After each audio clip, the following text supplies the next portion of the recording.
थे। आइएगा जल्दी से क्या क्या पढ़ चुके हैं फटाफट देख लेते हैं। हमने जीवाणु जनित रोग पढ़ा था जिसमें हमने टाइफाइड पढ़ा था, न्यूमोनिया पढ़ा था और डिसेंट्री, पेचिश पढ़ा था, प्लेग पढ़ा था, डिप्थीरिया पढ़ा था।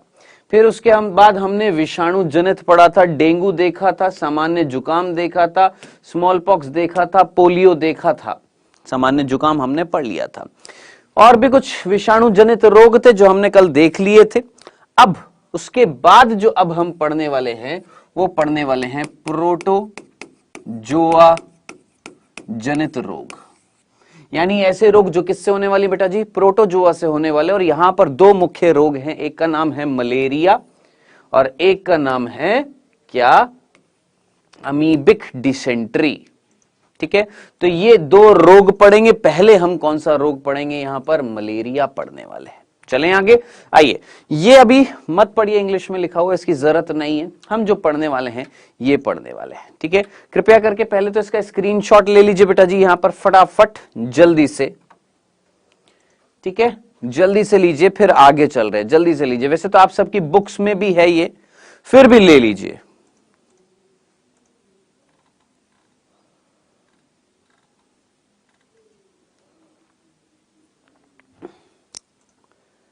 ले लिया, चलें आगे। आइए अब ध्यान से, तसल्ली से, जैसे जैसे बता रहा हूं वैसे वैसे लिखते जाइए और पढ़ते जाइए। कौन सा रोग पढ़ रहे हैं बेटा जी, मलेरिया।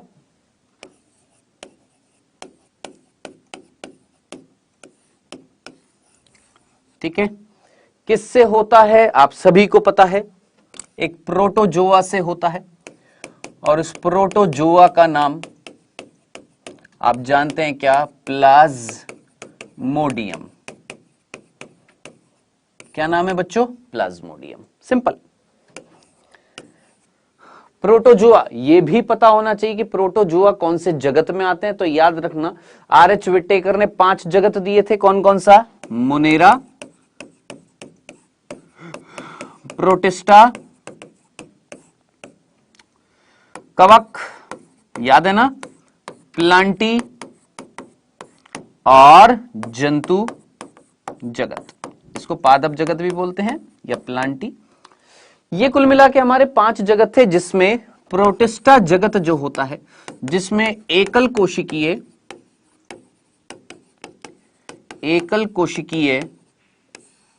यूकैरियोटिक,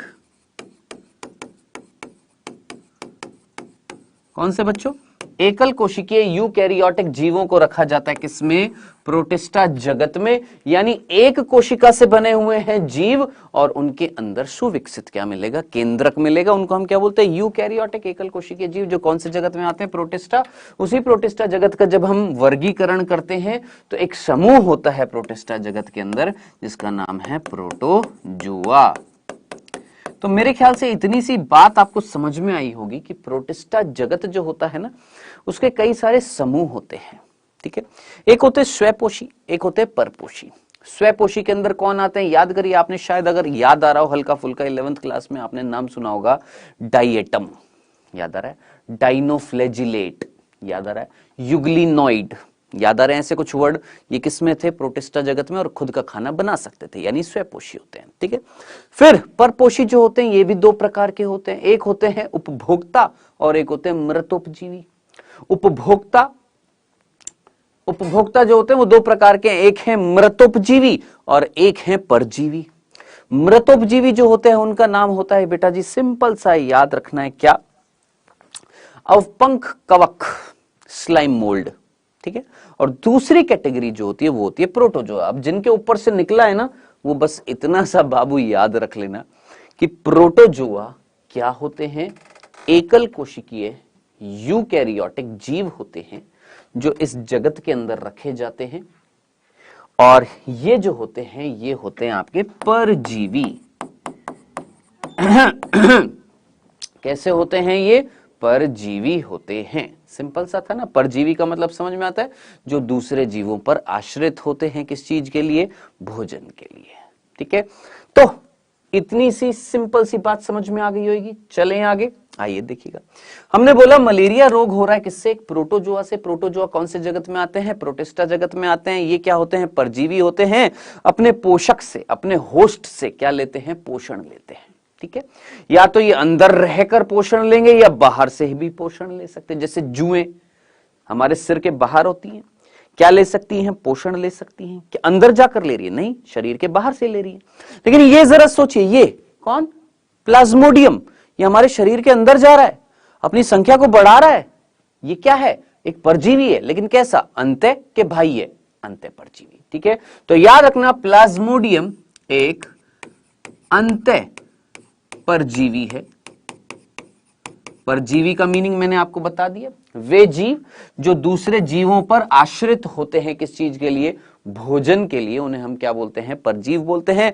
जो दूसरे जीवों को नुकसान पहुंचाकर उनसे भोजन प्राप्त करते हैं, उन्हें हम क्या बोल रहे हैं? परजीवी। अब जो अंदर रहकर नुकसान पहुंचाएंगे अंत्य परजीवी, जो बाहर रहकर नुकसान पहुंचाएंगे वो बाह्य परजीवी। सिंपल सा फंडा है, सिंपल सी बात है। ठीक है, चलें, इतनी सी बात समझ में आ गई है। मलेरिया किससे हो रहा है? इससे हो रहा है। अब ध्यान से सुनना, यह सर्वप्रथम किसने बताया? यह सर्वप्रथम किसने बताया कि मलेरिया रोग एक प्रोटोजोआ से हो रहा है जिसका नाम है प्लाज्मोडियम? यह सर्वप्रथम ये बात किसने बताई? लेवरन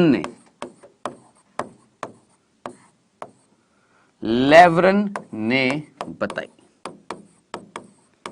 याद रखना, कौन सा वैज्ञानिक था जिसने सर्वप्रथम यह बात बताई कि भैया मलेरिया रोग जो है वो प्लाज्मोडियम से होता है, जो एक प्रकार का प्रोटोजोआ है, उससे हो रहा है। ये किसने बताया था भैया? लेवरन ने बताया था। ये सिंपल सी बात आपको समझ में आ गई होगी। दूसरी चीज, थोड़ा जल्दी जल्दी पढ़ते हैं बेटा जी, फटाफट मेरे वर्ड को समझिएगा। थोड़ा सा जल्दी जल्दी मैं बोलता हूं, मैं वैसे तो हमेशा धीरे धीरे बोलता हूं ताकि आपको समझ में आए प्यार से, लेकिन थोड़ा सा जल्दी होना पड़ेगा, तो थोड़ा सा समझने की क्षमता को बढ़ाइएगा। ठीक है, ये तो चीज समझ में आ गई। लेवरन एक वैज्ञानिक था जिसने सर्वप्रथम यह बताया कि भैया प्लाज्मोडियम जो एक प्रोटोजोआ है, जो एक अंत्य परजीवी है, जो हमारे अंदर जा रहा है और रोग उत्पन्न कर रहा है, कौन सा? मलेरिया। ये इसने बता दिया, लेकिन ये नहीं बताया कि ये प्लाज्मोडियम जा कैसे रहा है, ये नहीं बताया। तो वो किसने बताया? याद रखना, सर रोनाल्ड रॉस ने। किसने बताया? सर रोनाल्ड रॉस सर्वप्रथम ये बताया कि मलेरिया,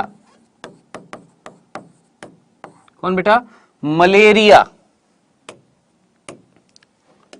कैसे हो रहा है?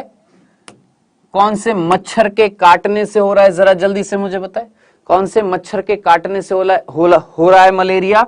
तो सर्वप्रथम यह बताया कि ये रोग, सर्वप्रथम यह बताया कि मलेरिया मादा एनोफिलीज मच्छर के काटने से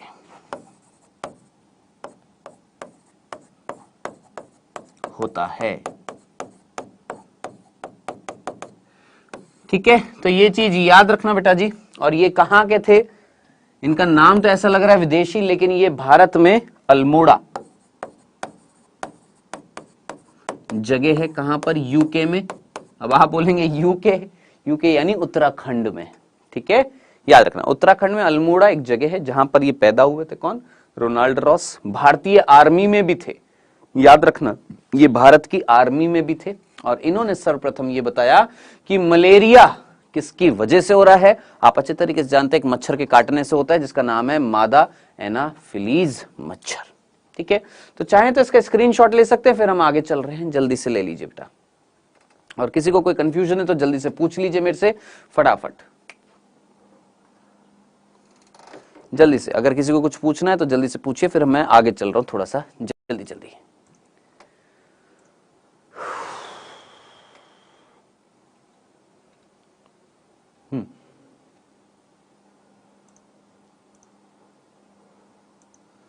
क्या हो गया? डाउट नट वाले भैया, सिद्धि क्या कहना है बेटा आपको? आपका होमवर्क सेंड नहीं होता है?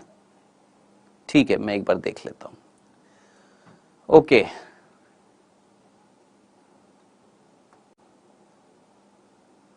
ठीक है रोहित, वेल डन। आइए, समझ में आ गया, चलें आगे, कंफ्यूजन तो नहीं था, बहुत अच्छे। चल, अब आगे हम बात करने वाले हैं, ये जो प्लाज्मोडियम जो है, ये इस मादा एनाफिलीज मच्छर की किस में मिल रहा है बेटा जी? लार में मिल रहा है। कहां पर मिल रहा है? मादा एनाफिलीज मच्छर की कहां पर मिल रहा है? लार में मिल रहा है। कौन मिल रहा है बेटा जी? याद रखना, कौन? प्लाज्मोडियम। ठीक है, अब जिनका होमवर्क सेंड नहीं होता है कृपया करके थोड़ा सा रुकिएगा।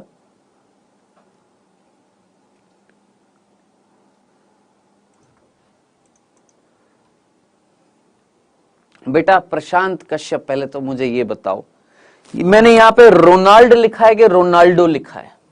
दूसरी बात, आप क्या क्वेश्चन पूछ रहे हैं? आपको पता है कि सर रोनाल्डो सर ने अपना नेम पर क्यों नहीं रखा नेम मॉस्किटो का? 11th कक्षा पास करके आए हो बालक के नहीं करके आए हो? पहले तो मुझे बताओ। आपको याद है कुछ नामकरण, कुछ द्विनामकरण प्रणाली, नॉमनक्लेचर कुछ पढ़ा था 11th क्लास में? वहां पर जीवों का नामकरण अगर किया जाता है तो कोई कई चीजों को देखकर किया जाता है, ऐसे नहीं है कि कर दिया। समझ रहे ना? तो ऐसा नहीं है कि मैंने डिस्कवर कर दिया तो मेरे नाम पर ही हर जीव हो जाएगा, नहीं, कुछ कंडीशंस होती हैं। ठीक है, चलिए अब ध्यान से बातें मत करिए और कृपया करके ऐसे आलतू फालतू क्वेश्चन तो कतई मत करिएगा। कृपया करके ऐसे आलतू फालतू क्वेश्चंस ना करिएगा, ध्यान से सुनिएगा, नहीं तो फिर मैं कमेंट्स बॉक्स हटा दूंगा अपने सामने से। ठीक है, हाँ जी, देखिएगा बेटा जी, तो सर रोनाल्ड रॉस जो थे, ठीक है, उन्होंने अल्मोड़ा के थे, उन्होंने सबसे पहले ये बताया कि भैया ये जो प्लाज्मोडियम होता है, सॉरी ये जो मादा एनाफिलीज मच्छर होती है इसकी लार में मिलता है कौन? प्लाज्मोडियम। और ये प्लाज्मोडियम जो है उससे क्या होता है? रोग मलेरिया, जिसके लिए उन्हें नोबेल पुरस्कार भी मिला था। याद रखना, इस चीज के लिए उन्हें नोबेल पुरस्कार भी मिला था। आइए बात कर रहे हैं बेटा जी यहां पर किसकी? प्लाज्मोडियम की। किसकी बात कर रहे हैं? प्लाज्मोडियम की। ध्यान से सुनना और लिखते जाइएगा। प्लाज्मोडियम जो है, ध्यान से सुनना, प्लाज्मोडियम जो है, ध्यान से सुनिएगा, 4 प्रकार के होते हैं। सबसे पहला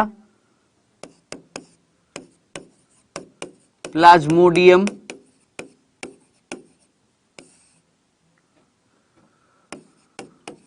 वाइवेक्स, दूसरा प्लाज्मोडियम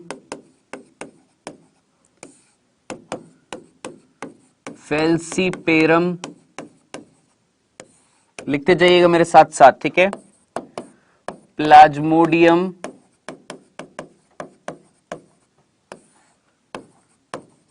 मलेरी और प्लाज्मोडियम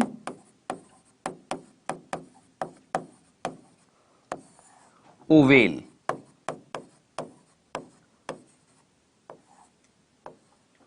ठीक है, ये कुल मिला के 4 जातियां हैं किसकी बेटा जी? प्लाज्मोडियम की। सिंपल सा है, याद रखिएगा इस चीज को कि प्लाज्मोडियम जो है उसकी 4 जातियां हैं। क्लियर है बेटा जी? ये चीज समझ में आ गया? प्लाज्मोडियम, आवाज आ रही है?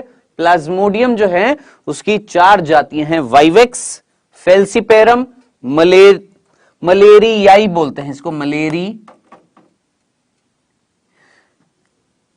मलेरियाई। ठीक है, मलेरियाई नहीं, मलेरियाई, और प्लाज्मोडियम ओवेल। ठीक है, चलिए समझ में आ गया।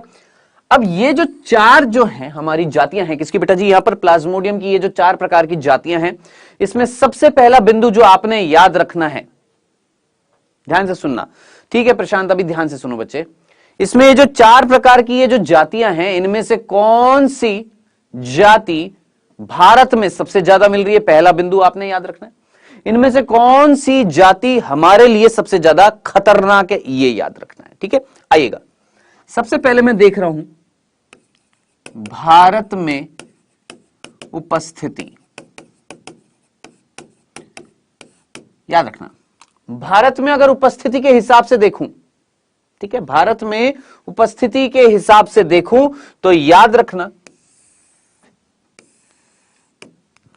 नंबर 1 ए लिख देता हूं। ए का मतलब सबसे ज्यादा कौन सी मिलती है? वाइवेक्स। दूसरे नंबर पर कौन मिलती है? याद रखना फेल्सीपेरम। बहुत कम मिलती है कौन? मलेरियाई।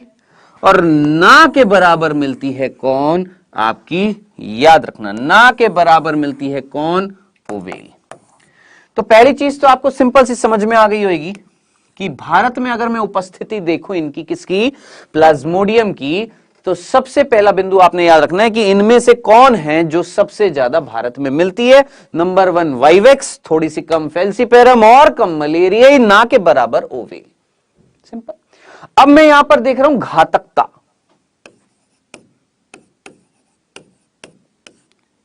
ठीक है, कि कौन सबसे ज्यादा घातक है। तो नंबर 1 यहां पर है बेटा जी फेल्सीपेरम। अब देखिए नंबर 1 यानी प्लाज्मोडियम फेल्सीपेरम ए, यानी नंबर 1। ठीक है, फिर बी वाइवेक्स, थोड़ी सी कम खतरनाक है, कौन सी? वाइवेक्स। और कम खतरनाक है कौन? मलेरियाई। और सबसे कम खतरनाक है कौन?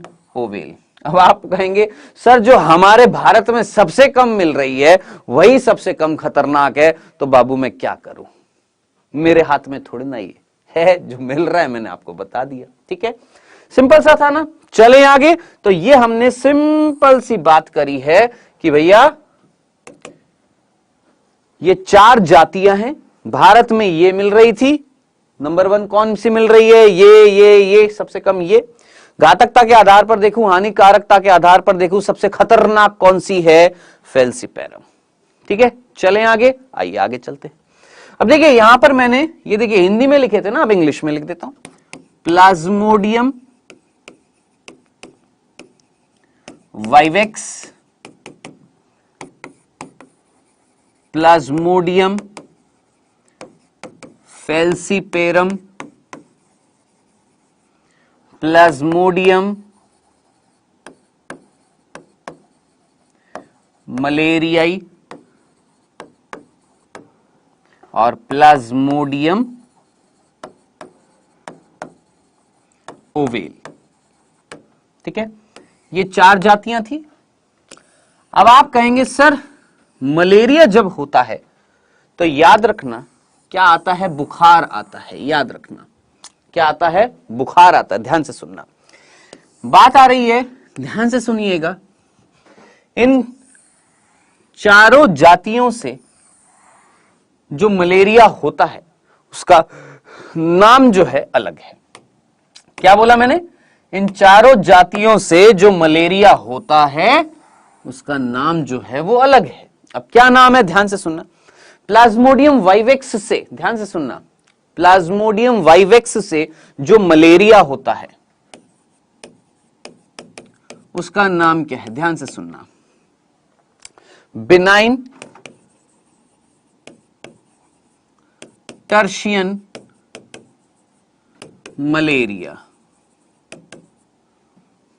ठीक है, बिनाइन मतलब सुदम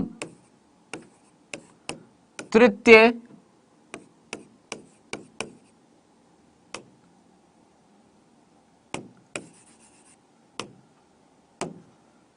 या टर्शियन ही लिख दूं या तृतीय लिख सकता हूं। मलेरिया। अब आप बोलेंगे क्या है ये सुदम तृतीय मलेरिया? बता रहा हूं अभी, पहले नाम सुनना इसमें मलेरिया का नाम। Next malignant tertian malaria. ठीक है, दुर्दम चतुर्थ मलेरिया।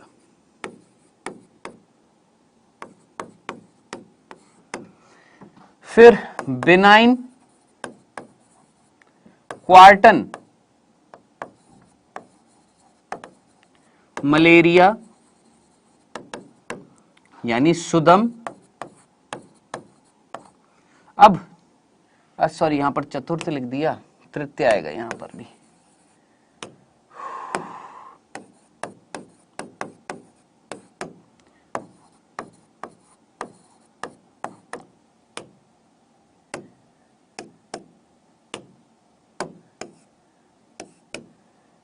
मलेरिया,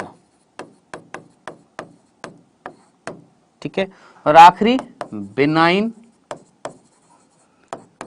टर्शियन मलेरिया, ठीक है। अब आप कहेंगे ये क्या लिख दिया है, ये क्या लिखा है ना।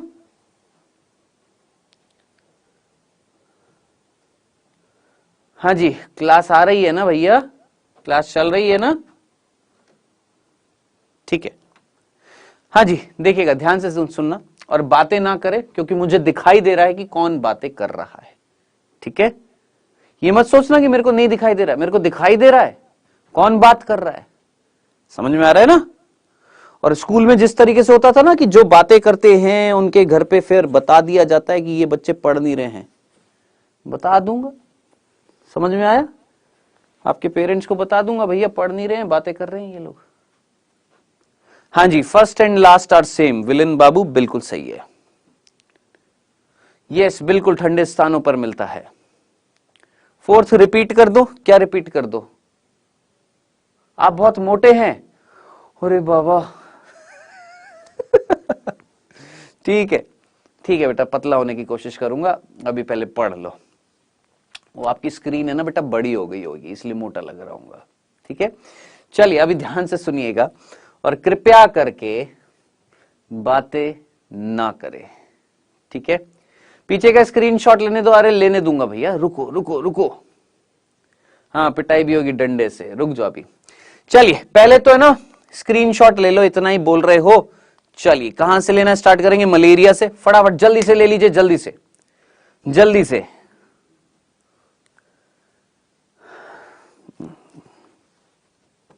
जल्दी से लो भैया, ले लिया? हाँ जी, नेक्स्ट याद रखना ये भी चीज को।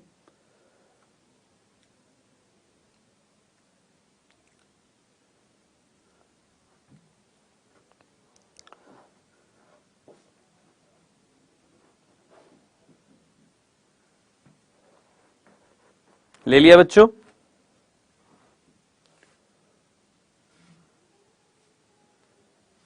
हाँ जी, चलिए, हाँ ऑनलाइन पिटाई होगी, जल्दी से पढ़ो फटाफट। ये लीजिए,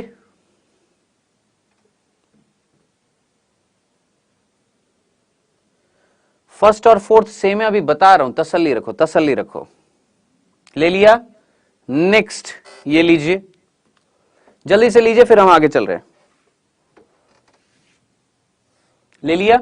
आइएगा, देखिए ये तो समझ में आ गया होगा आपको कि भैया ये 4 प्रकार की आपकी जातियां हैं, ठीक है, जिनमें सबसे खतरनाक कौन सी थी? फेल्सीपेरम है, कम खतरनाक वाइवेक्स, और कम खतरनाक मलेरिया, और कम खतरनाक ओवेल।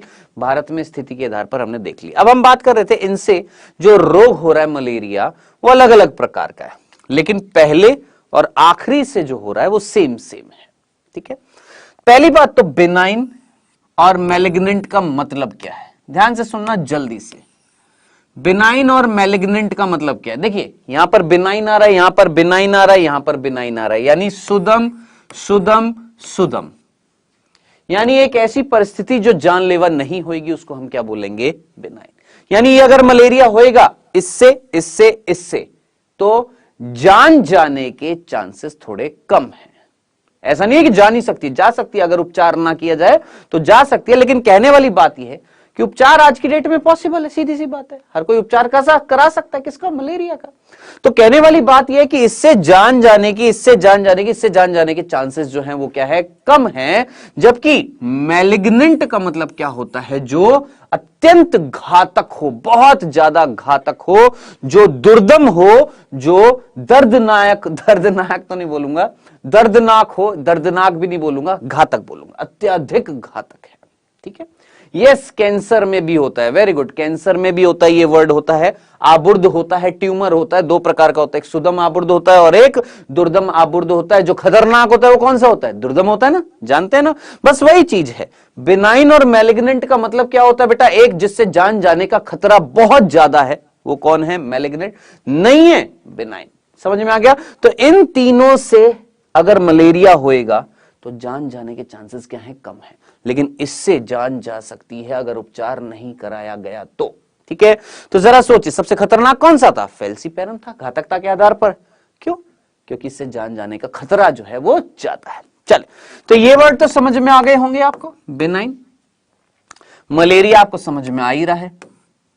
बचा यहां पर वर्ड है क्या? देखिए, टर्शियन आ गया, टर्शियन आ गया, टर्शियन आ गया, और एक आ रहा है क्वार्टन।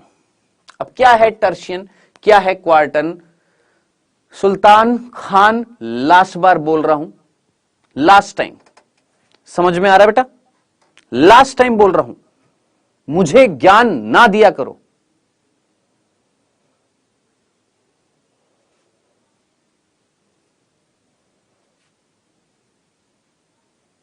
समझ में आया ना? अब अगर बोला ना ये तो रिपोर्ट कर दूंगा और बंद करा दूंगा यहां से कमेंट।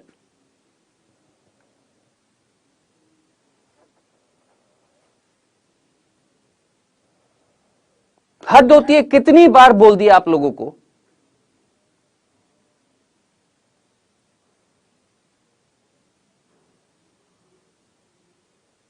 आइए ध्यान से सुनना, टर्शियन, टर्शियन, क्वार्टन। फिर जब समझ में नहीं आता ना, फिर बोलेंगे सर समझ नहीं आया, समझ नहीं आया, समझ नहीं आया। देखिए, टर्शियन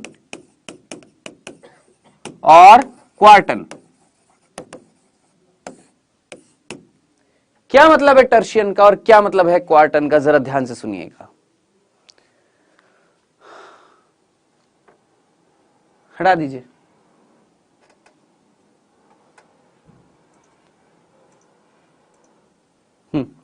देखिए, टर्शियन का मतलब क्या है और क्वार्टन का मतलब क्या है?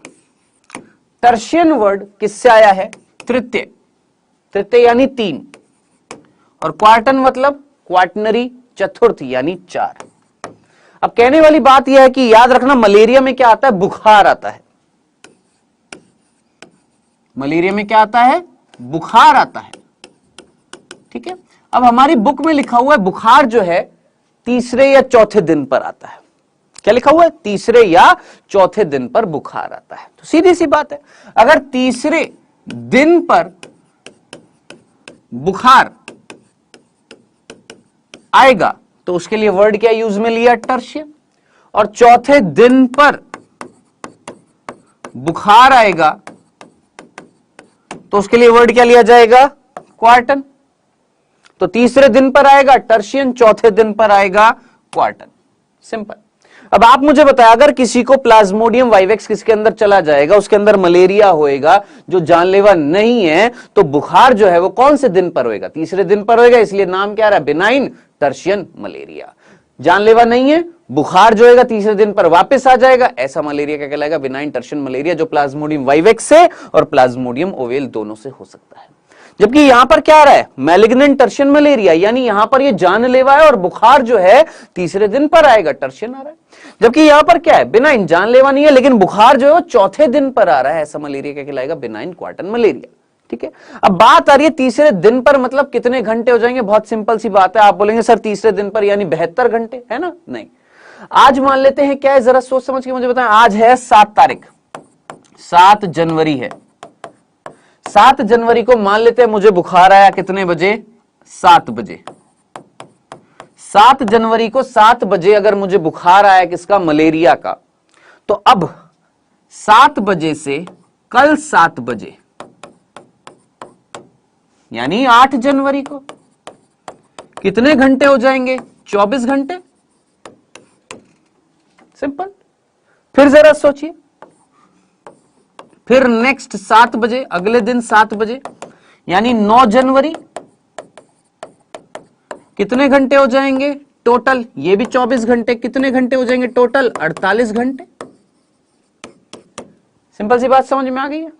7 जनवरी से लेकर 9 जनवरी के बीच में कितने घंटे हो गए? 48 घंटे हो गए ना। तो जरा सोचिए, ये पहला दिन माना जाएगा जिस दिन बुखार आ जाएगा, फिर दूसरा दिन, फिर तीसरा दिन। तो तीसरे दिन के बाद नहीं बोला, तीसरे दिन पर क्या आएगा? बुखार आएगा, यानी 48 घंटों के बाद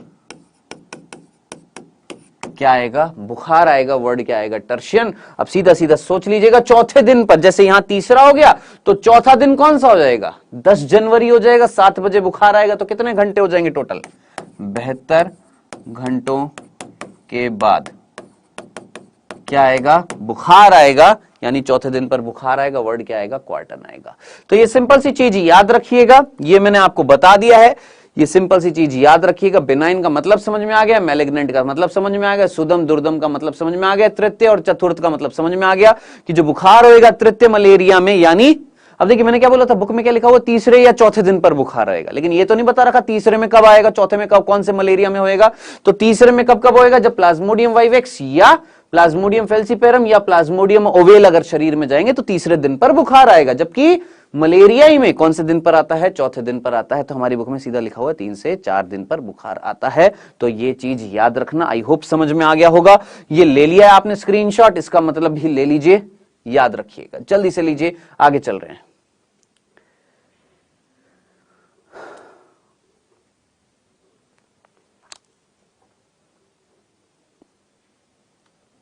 चलें आगे, चलें आगे चलते हैं। अब हम बात करने वाले हैं यहां पर ये जो प्लाज्मोडियम है इसके जीवन चक्र के बारे में। बस ये आखिरी चीज है, इसमें और कुछ है ही नहीं, सिर्फ ये आखिरी चीज है इसकी मलेरिया की। क्या? प्लाज्मोडियम का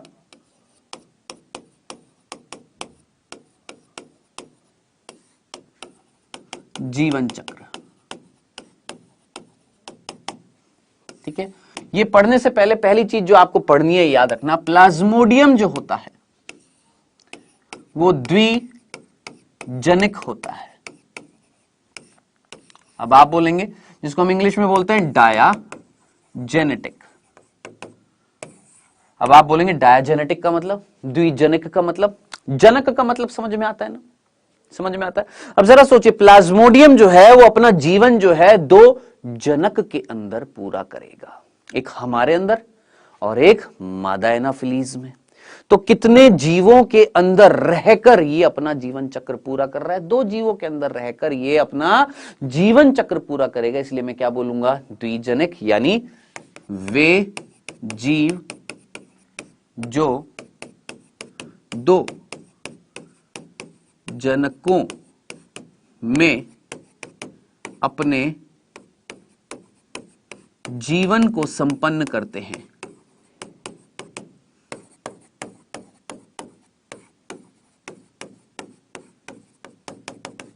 किसमें? अपने जीवन को संपन्न करते हैं। किसमें? 2 जनकों में करते हैं। ऐसे जीवों को हम क्या बोलते हैं? याद रखना, द्विजनिक बोलते हैं। क्या नाम देते हैं? द्विजनिक। सिंपल सा था। चलें आगे, चलें आगे चलते हैं। क्लियर है? अब यहां पर प्लाज्मोडियम अगर द्विजनिक है, 2 जीवों के अंदर अपने जीवन को पूरा कर रहा है। एक कौन है भैया? सीधी सी बात है, मादा एनोफिलीज मच्छर, और एक है हमारा क्या भैया? सीधी सी बात है, क्या? मनुष्य। ठीक है, मनुष्य और मादा एनाफिलीज मच्छर के अंदर अपने जीवन को पूरा कर रहा है। इसलिए हमने इसको क्या बोला है? डायाजेनेटिक या डायाजेनिक भी बोलते हैं। डायाजेनिक या डायाजेनेटिक या द्विजनिक। क्लियर है? इतनी सी बात समझ में आ गई है या ये भी नहीं आई है? इससे तेज और मैं नहीं चल सकता हूं, बस इतना ही तेज होता है मेरे से भी। जल्दी से मुझे बताएं, मोटा हूं ना, सांस लेने में दिक्कत आती है। जल्दी से मुझे बताएं, इससे जल्दी नहीं चल सकता हूं, फटाफट मुझे बताएं, इतनी सी बात समझ में आ गई है या नहीं आई है?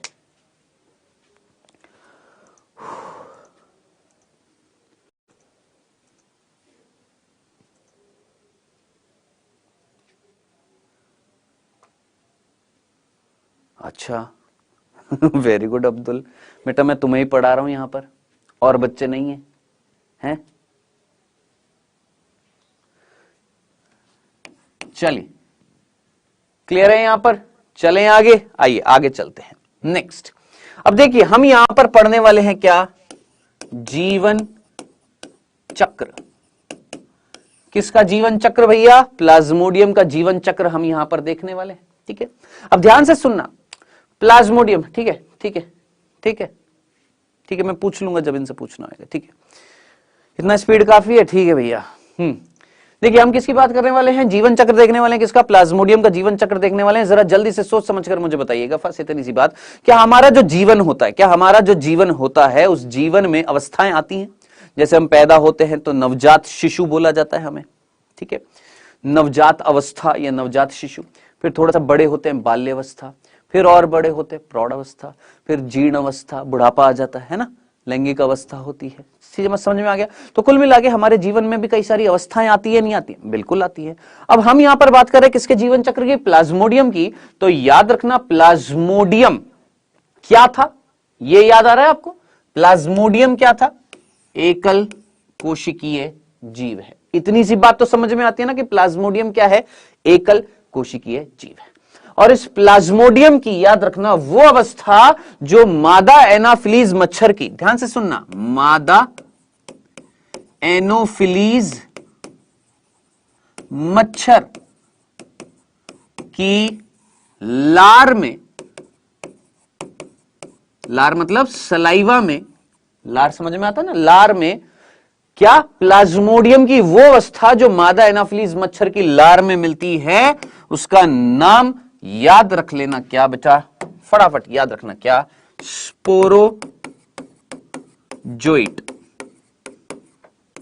याद रखना क्या नाम है, स्पोरोजोइट। ठीक है, तो स्पोरोजोइट, देखिए जो अवस्था होगी ना, मैं उसको अलग से सफेद रंग से दिखा दूंगा ताकि याद रखना, ये जो नाम जो सफेद रंग से हैं ये प्लाज्मोडियम की जीवन चक्र की अवस्थाओं के नाम है। तो पहली अवस्था जो मैंने आपको बताई है यहां पर कौन सी बताई है, स्पोरोजोइट। कौन है, ये है, ये स्पोरोजोइट। देखियो मेरा नाम पार्थ है ना, मेरे जीवन की बाल्यावस्था थी तब भी मेरा नाम पार्थ ही था, नाम तो नहीं बदला ना। लेकिन यहां पर जरा सोचिए, हमने यहां पर एक निश्चित नाम दिया है क्या, कि स्पोरोजोइट वो अवस्था है, वो अवस्था है किसकी, प्लाज्मोडियम की, जो मादा एनाफिलीज मच्छर की लार में मिल रही थी। ठीक है, अब भैया जरा जल्दी से मुझे बताइए, मादा एनाफिलीज मच्छर हमें क्या करेगा, काटेगा, जिसकी लार में क्या है, स्पोरोजोइट है, जो एक प्लाज्मोडियम है। याद रखना ये स्पोरोजोइट तो एक अवस्था का नाम है, जैसे हमारी अवस्थाओं के नाम है ना, कि बाल्य अवस्था, जीर्ण अवस्था, ये अवस्था, वो अवस्था, फलाना अवस्था, ढिमका अवस्था, ये जितनी भी अवस्थाएं हैं इनके ये अवस्थाओं के नाम होते हैं ना। तो है क्या, हमारे जीवन चक्र में क्या मिल रहे हैं, अवस्थाओं के नाम मिल रहे हैं। तो हमने बोला प्लाज्मोडियम के जीवन चक्र की एक अवस्था का नाम स्पोरोजोइट, जो किसमें मिल रही थी, मादा एनाफिलीज मच्छर की लार में मिल रही थी। अब ये मादा एनाफिलीज मच्छर हमें क्या करेगा, जरा जल्दी से मुझे बताएं, ये मादा एनाफिलीज मच्छर हमें क्या करेगा, काटेगा, काटा, किसने काटा, मादा एनाफिलीज मच्छर ने काटा। काटने से जरा सोचिए ये स्पोरोजोइट हमारे किस में चला जाएगा, जरा जल्दी से मुझे बताएंगे, क्या ये मानव रक्त में चला जाएगा। इतनी सी बात, सिंपल सी, क्या मानव रक्त में चला जाएगा या नहीं चला जाएगा, सोचिए। कौन, स्पोरोजोइट। किसके काटने से, मादा एनाफिलीज मच्छर काटेगी, काटने से स्पोरोजोइट किस में आ गया भैया, काटा, हच, काटा, काटने से क्या चला गया, उसके लार से जो स्पोरोजोइट था वो किस में आ गया, मनुष्य के रक्त में। अब आगे क्या होगा, अब ध्यान से सुनना, आगे पढ़ने से पहले जरा दिमाग लगाएं, ये कौन है बेटा, स्पोरोजोइट, ये एकल कोशिका है। ठीक है, हर कोशिका का कार्य क्या होता है, अपनी संख्या को बढ़ाना, सीधी सी बात है। हर कोशिका का कार्य क्या होता है, अपनी संख्या को बढ़ाना, अपनी संख्या को बढ़ाते रखना, वृद्धि करना, यही तो एक जीव का कार्य है। भैया पैदा क्यों है, वृद्धि करने के लिए, वृद्धि करेंगे, वृद्धि करने के लिए क्या चाहिए, पोषण चाहिए। सोचिए जो भी बच्चा पैदा हो रहा है वो वृद्धि कर रहा है नहीं कर रहा है, बिल्कुल हर कोई कर रहा है, बिल्कुल कर रहा है। अब जिसमें वृद्धि नहीं होगी वो तो मृत हो जाएगा ना, सीधी सी बात है। तो कुल मिला के कहने वाली बात यह है कि भैया ये स्पोरोजोइट हमारे अंदर आ गया, अब अंदर आने के बाद इसको क्या करनी है, इसको करनी है वृद्धि, इसको अपनी संख्या को क्या करना है, बढ़ाना है। और संख्या को बढ़ाने के लिए क्या चाहिए, खाना चाहिए, पोषण चाहिए, नहीं चाहिए। इतनी सी बात तो समझ में आ रही है ना। अब जरा सोचिए, एक कोशिका, जैसे मैं अपनी कोशिका की बात करूं कि मेरे अंदर जो कोशिकाएं हैं उन कोशिकाओं को अगर वृद्धि करनी है, उनको अपनी संख्या को बढ़ाना है, तो उनको चाहिए पोषण, एनर्जी चाहिए। भैया खाना खाते हैं तो ऊर्जा मिलती है ना, तो इस कोशिका को खाना खाना पड़ेगा, क्या मिलेगी? ऊर्जा मिलेगी। उस ऊर्जा का इस्तेमाल करके ये क्या करेगी? अपनी संख्या को बढ़ाएगी। ये सिंपल सी बात थी, ठीक है। अब ध्यान से देखना, मैंने आपसे एक सिंपल सी चीज पूछी, और वो सिंपल सी चीज पूछी कि भैया मैं, मान लेते हैं मेरे सामने एक रखा हुआ है बर्गर और सामने रखा हुआ है पिज्जा। दो खाद्य पदार्थ है, दो भोजनीय पदार्थ है मेरे सामने रखे हुए हैं, किस पे? मेज पे, ठीक है। सामने मेज है, उस मेज पर क्या रखे हुए हैं? एक तरफ बर्गर रखा हुआ है, एक तरफ पिज्जा रखा हुआ है। मैं क्या खाऊंगा पहले, ये आप क्या खाना पसंद करेंगे? लिख दीजिए जो आप खाना पसंद करेंगे, या तो बर्गर या पिज्जा। मैं अपनी अगर चॉइस बताऊं तो पहले मैं खाऊंगा क्या? पिज्जा, क्योंकि मेरे को ये ज्यादा अच्छा लगता है। किससे? बर्गर से। जब पिज्जा खा लूंगा, इसको थोड़ी ना फेंकूंगा, इसको भी तो खाऊंगा, है ना। तो बात आ रही है पहले मैंने क्या खाया? फर्स्ट मैंने खाया ये, सेकंड मैंने खाया ये। यानी आप बोलेंगे ये कहां से आ गया? बर्गर पिज्जा कहां से आ गया? सिर्फ इतना सा समझाने के लिए कि दो भोज्य पदार्थ हैं आपके सामने, तो किसी ना किसी, दोनों में से किसी ना किसी को आप प्राथमिकता दोगे या नहीं दोगे? या तो पिज्जा को पहले दे दोगे या बर्गर को पहले दे दोगे। बात यही है। ऐसा तो नहीं है कि मुंह खोलोगे यहां से पिज्जा डालोगे और यहां से बर्गर डालोगे और दोनों को साथ साथ खाओगे, नहीं ना, ऐसा नहीं करेंगे ना कि इधर से पिज्जा जा रहा है इधर से बर्गर जा रहा है, नहीं। हम या तो एक टाइम पर पिज्जा खाएंगे या एक टाइम पर बर्गर खाएंगे। मेरे को बर्गर इसलिए अच्छा नहीं लगता क्योंकि बड़ा होता है और 4-5 लोग अगर बैठे हों और अगर आप बर्गर खाओगे तो साथ में साइड में से चटनी निकलती है ना, वो बड़ी अजीब सा लगता है खाने में, ठीक है। तो बात जो आ रही है खाने की नहीं आ रही है, बात जो आ रही है कि दो खाद्य पदार्थ हैं तो किसी ना किसी खाद्य पदार्थ को आप प्राथमिकता दोगे। कहने वाली बात समझ में आ गई? पहले मान लेते पिज्जा खा लिया, बाद में हमने क्या खा लिया? बर्गर खा लिया। अब आप बोलेंगे पिज्जा बर्गर कहां से आ गया? तो ध्यान से सुनना बेटा जी, प्लाज्मोडियम जो होता है, प्लाज्मोडियम जो होता है, ठीक है, उसकी जो भी अवस्थाएं होंगी अभी हम देखेंगे, उस प्लाज्मोडियम की जो अवस्थाएं होंगी उन अवस्थाओं को दो खाद्य पदार्थ मिल रहे हैं। एक का नाम है ग्लाइकोजन, एक का नाम क्या है? ग्लाइकोजन, और एक का नाम है ग्लोबिन प्रोटीन। एक का नाम ग्लाइकोजन और एक का नाम क्या है? ग्लोबिन प्रोटीन है, ठीक है। यानी एक आपका बर्गर है और एक आपका पिज्जा, यूं मान लीजिए। अब पहले मुझे क्या खाना था? पिज्जा खाना था। उसी प्रकार याद रखना प्लाज्मोडियम की कुछ अवस्थाएं हैं जिसमें अवस्थाओं को अभी हम देखेंगे। वो अवस्थाएं सबसे पहले क्या खाना पसंद करेंगी? पिज्जा, यानी क्या खाना पसंद करेंगी? ग्लाइकोजन। फिर उसके बाद खाना पसंद करेंगी क्या? Globin protein. यानी प्राथमिकता पहले किसको दी? ग्लाइकोजन को। फिर किसको दी? ग्लोबिन प्रोटीन को। अब आप बोलेंगे सर ग्लाइकोजन क्या होता है? तो याद रखना जितने भी जंतु होते हैं, प्राणी होते हैं, उन सभी के अंदर ग्लूकोज 6000 से लेकर 10,000 ग्लूकोज आपस में जुड़ जाते हैं। मेरे शब्दों को ध्यान से सुनना, एक एक वर्ड इंपॉर्टेंट है। क्या? 6000 से लेकर 10,000 ग्लूकोज आपस में जब जुड़ जाते हैं तो एक अणु बनता है किसका? ग्लाइकोजन का। तो भूलना मत, ग्लाइकोजन किससे बना हुआ है? 6000 से 10,000 किससे बना हुआ है? आपके ग्लूकोज के अणुओं से, जो मिलकर बना रहे हैं क्या? ग्लाइकोजन। और यह ग्लाइकोजन संचित होता है किसमें? जितने भी प्राणी हैं उनके शरीर में। कहां पर? यकृत में। कहां पर भैया? यकृत में। तो यकृत वो स्थान है जहां पर, यकृत वो जगह है, लीवर वो जगह है जहां पर ग्लाइकोजन क्या होता है? स्टोर होता है, संचित होता है, ठीक है। चलें आगे। तो हमें ग्लाइकोजन की जगह पता लग गई है। और ग्लोबिन कहां होता है? सीधी सी बात है, आप सभी ने आरबीसी नाम सुना होगा। इस आरबीसी में हीमोग्लोबिन नाम की कोई चीज, वर्णक मिलता है। हीमोग्लोबिन में, हीमो वर्ड किस चीज को बताता है? लोहे को, आयरन को। और ग्लोबिन क्या होता है? याद रखना, प्रोटीन होता है। तो ग्लोबिन, प्रोटीन का स्थान मैंने आपको बता दिया, हीमोग्लोबिन में मिल रहा है। हीमोग्लोबिन किस में मिल रहा है? आरबीसी में। और आरबीसी किस में मिल रही है? रक्त में।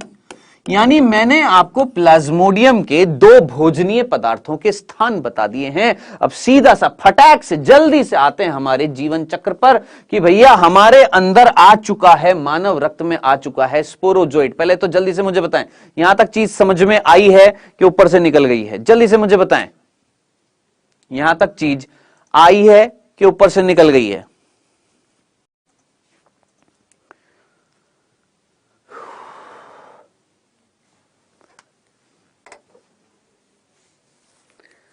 Well done.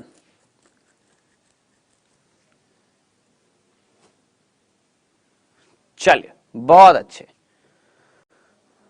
हाँ जी डॉक्टर फ्यूचर बीडीएस, क्या समझ नहीं आया बालक तुझे? कोई बात नहीं, कोई बात नहीं निशरत, कोई बात नहीं, वापस से देख लेना, ठीक है। आइए मौजा ही मौजा, जल्दी से पढ़ते हैं बेटा जी। अब यहां पर देखिएगा, ध्यान से सुनिएगा। ये स्पोरोजोइट हमारे रक्त में आ गया भैया। स्पोरोजोइट क्या थी? वो अवस्था थी जो मादा एनाफिलीज मच्छर की लार में मिल रही थी। ये मादा एनाफिलीज मच्छर की लार में स्पोरोजोइट मिल रहा था। ये किस में आ गया? मानव रक्त में आ गया। अब ये मानव रक्त से होता हुआ इसको खाना है सबसे पहले पिज्जा, और पिज्जा कौन था? ग्लाइकोजन था। कहां पर मिलेगा ग्लाइकोजन? सोचिए कहां मिलेगा? यकृत में। तो ये मानव रक्त से, सोचो, अंदर गया मेरे, कौन गया? स्पोरोजोइट गया। अब वो बहता बहता मेरे रक्त से बहता बहता बहता बहता मेरे पहुंचा यकृत में। कहां पहुंच गया? यकृत में पहुंचा। मानव रक्त से होता हुआ यकृत में पहुंच गया। कौन पहुंच गया? स्पोरोजोइट पहुंच गया। अब जब वहां पर पहुंचेगा, कौन पहुंचेगा? स्पोरोजोइट। कहां पर पहुंचेगा? हमारे यकृत में पहुंच जाएगा। तब वहां पर नाम बदल दिया जाएगा उस अवस्था का, स्पोरोजोइट का नाम बदला जाएगा और रखा जाएगा शाइजोन्ट। सिर्फ हमने नाम बदला है। क्यों? क्योंकि भैया एक संरचना से दूसरी संरचना में आकर बैठा है तो अलग नाम देना पड़ेगा। कि वो प्लाज्मोडियम जो हमारे यकृत में मिलेगा क्या कहलाएगा? शाइजोन्ट। वो प्लाज्मोडियम जब हमारे अंदर आएगा तो क्या कहला रहा है? क्या नाम है उसका? स्पोरोजोइट। वो स्पोरोजोइट जब रक्त से होता हुआ हमारे यकृत में पहुंचा, हमने उसको नाम दिया क्या? शाइजोन्ट। है ना? है ये भी एकल कोशिकी। ये लो, सेम टू सेम चीज है, बस नाम बदला है और कुछ नहीं किया है। ठीक है, आइए अब आगे चलते हैं। अब साहब ये शाइजोन्ट कहां पहुंच गया? यकृत में पहुंच गया तो क्या खाएगा? जल्दी से सोचिए। मैंने बोला था ना अवस्थाओं का नाम जो है मैं सफेद वर्ड से लिख दूंगा, ठीक है। अब ये जो है ये क्या खाएगा? सीधी सी बात है, यकृत में इसको क्या मिलेगा खाने के लिए? ग्लाइकोजन। चलो जी, ग्लाइकोजन खा लिया। ग्लाइकोजन क्या था? खाद्य पदार्थ था ना? खा लिया ग्लाइकोजन का, उपभोग कर लिया या उपयोग कर लिया। अब आप मुझे बताएं, ग्लाइकोजन का अगर उपयोग कर लेगा, खाना मिल जाएगा। खाना खाने से क्या मिलेगी बालक? ऊर्जा मिलेगी। क्या मिलेगी? ऊर्जा मिलेगी। ऊर्जा मिलेगी किसको? इस शाइजोन्ट को। और ये क्या करेगा? देखना क्या दिख रहा है आपको? क्या दिख रहा है आपको?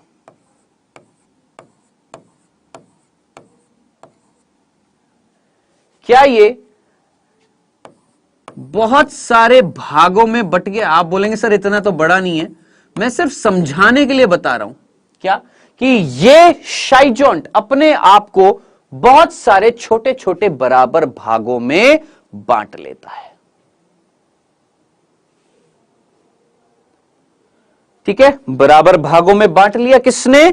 शाइजोन्ट ने। और ये जो छोटे छोटे कण हैं, ध्यान से सुनना, ये जो छोटे छोटे कण हैं इनको बोला जाएगा मीरोजोइट। क्या नाम दिया जाएगा? मीरोजोइट। तो अब आप मुझे बताएं कितनी अवस्थाएं मैंने आपको बता दी है। यहां पर टोटल 3 अवस्थाएं दिख रही होंगी।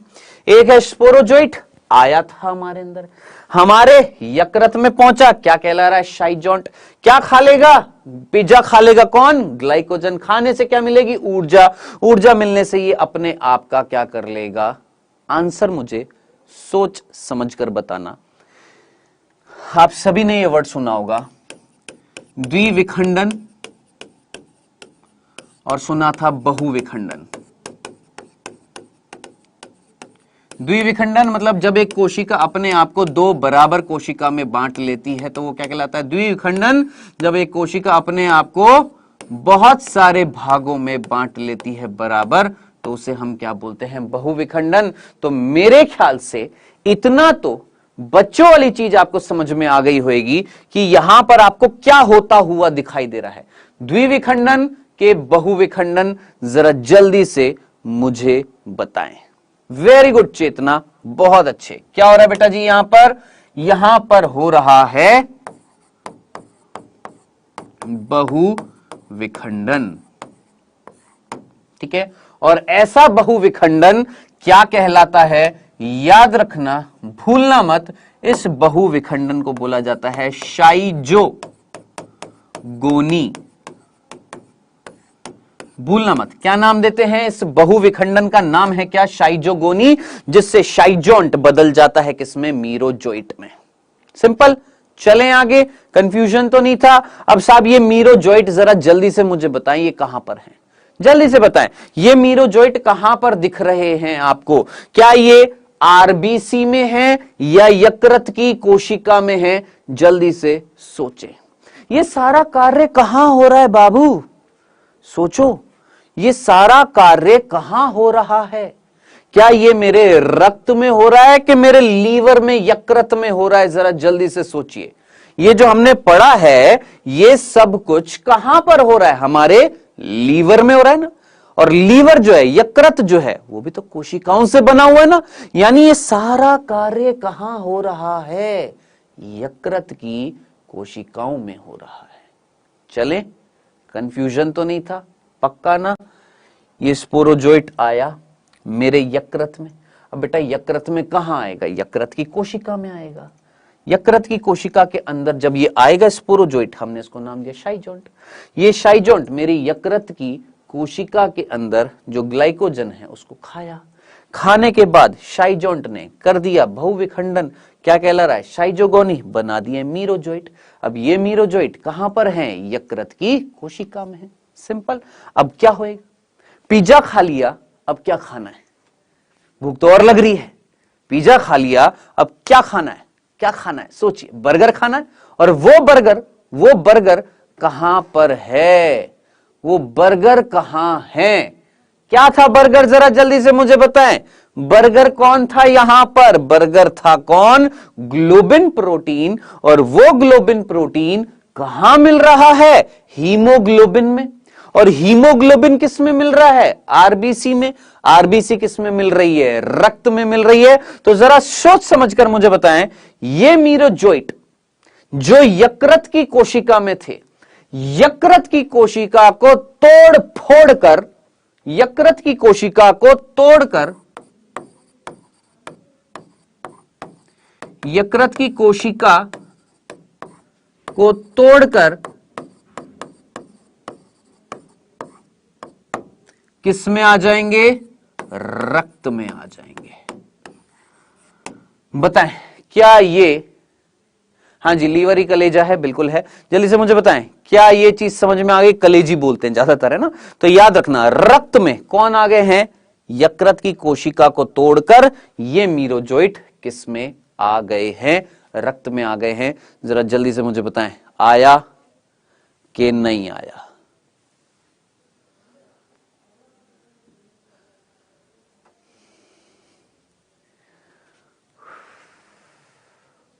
यस, लीवर ही कलेजा है बेटा, लीवर ही कलेजा है।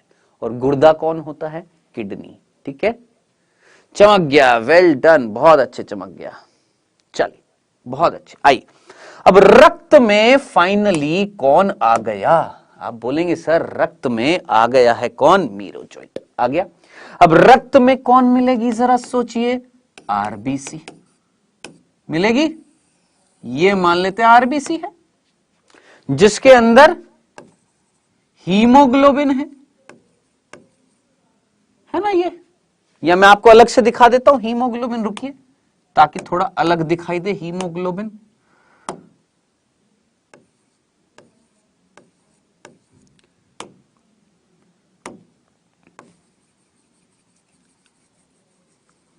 दिख रहा है आपको? ये दिख रहा है? दिख रहा है ना। अब इसमें जरा सोचिए, लाल वाला भाग दिख रहा है आपको? ये लाल वाला भाग जो है, ये है ग्लोबिन प्रोटीन। ये लाल वाला भाग क्या है? ग्लोबिन प्रोटीन है।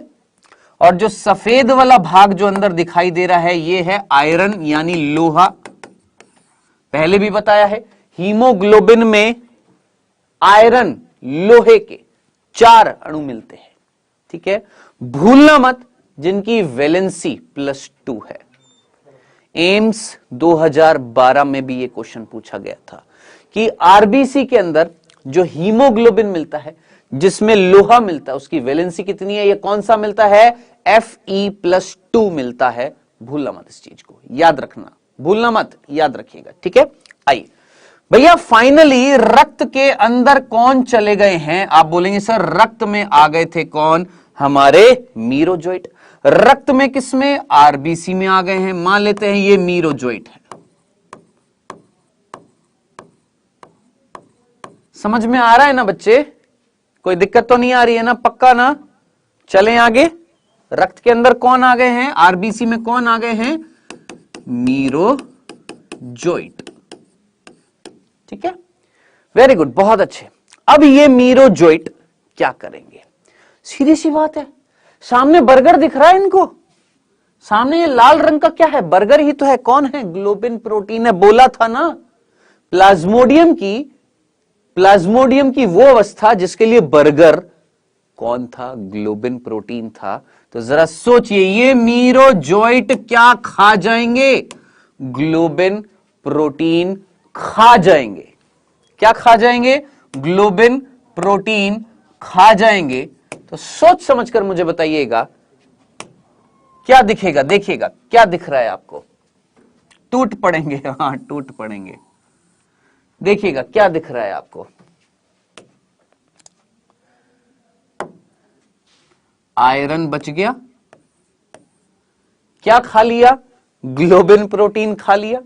अब आप मुझे बताएं, ग्लोबिन प्रोटीन खाने से मीरोजोइट क्या करेंगे? जल्दी से बताएं, फटाफट फटाफट जल्दी से बताएं। ये मीरोजोइट जब ग्लोबिन प्रोटीन खा लेंगे तो इनको क्या मिलेगी?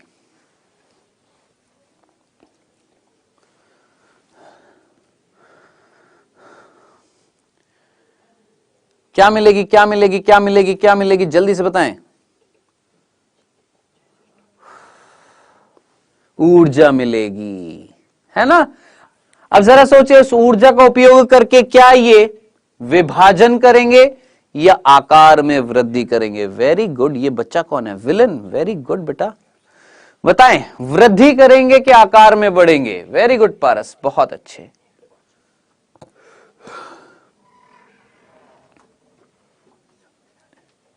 एंग्री नहीं, एनर्जी भैया, एंग्री थोड़ा ना, एनर्जी। एनर्जी एंजरी कर दिया, एंजरी, एनर्जी। चलिए, वृद्धि करेंगे। बहुत सीधी सी बात है, बहुत सीधी सी बात है। अब जिनको नहीं आया ध्यान से सुनना। आप बोलेंगे सर यहां पर खाना खाया था तो विखंडन किया था, बट गई थी, तो यहां पर भी तो खाना मिल रहा है, बटेगी ना। लेकिन जरा बालक सोच, ये एक कोशिका खाने का उपयोग करके ऊर्जा जब मिली तो इस कोशिका ने अपने आप को बराबर भागों में बांट लिया। मान लेते 2 भागों में बांट लिया। अब जरा सोचिए, ये जो 2 कोशिकाएं बनी है, ये पुत्री कोशिकाएं है ना। ये पुत्री कोशिकाएं पहले वृद्धि करेंगी या सीधा विभाजन करेंगी? पहले क्या करेंगी? वृद्धि करेंगी, फिर वापस से क्या करेंगी? विभाजन करेंगी। तो पहले हमने, ये कौन था? शाइजोंट था। इसको हमने खिलाया था क्या? ग्लाइकोजन। क्या खिलाया? ग्लाइकोजन खिलाया। किसको? शाइजोंट को। दिख रहा है ना आप? ये शाइजोंट है, इसको खिला दिया क्या? ग्लाइकोजन। क्या बना दिया? मीरोजोइट। अब मीरोजोइट जो है वो आ गए हैं किसमें? आरबीसी में। आरबीसी में क्या खा लिया है? Globin protein. अब ग्लोबिन प्रोटीन जब खा लेंगे ये, तो क्या करेंगे? गुणन करेंगे कि वृद्धि करेंगे? सीधी सी बात है, क्या करेंगे? वृद्धि करेंगे और आकार में हो जाएंगे बड़े। तो देखकर मुझे बताएं, आपको दिखाई दे रहा होगा, क्या दिखाई दे रहा है? क्या आपको ये मीरोजोइट बड़े होते हुए दिखाई दे रहे हैं या नहीं दिखाई दे रहे हैं? बताएं। हाँ जी, फटाफट मुझे बताएं। मेरे पास सबका कमेंट आ रहा है, कृपया करके ये ना बोले कि मेरा कमेंट नहीं जा रहा, सबका कमेंट आ रहा है। जरा जल्दी से मुझे बताएं। अरे प्लेटलेट्स नहीं होती भैया, डेंगू में कम होती हैं बुड़बक।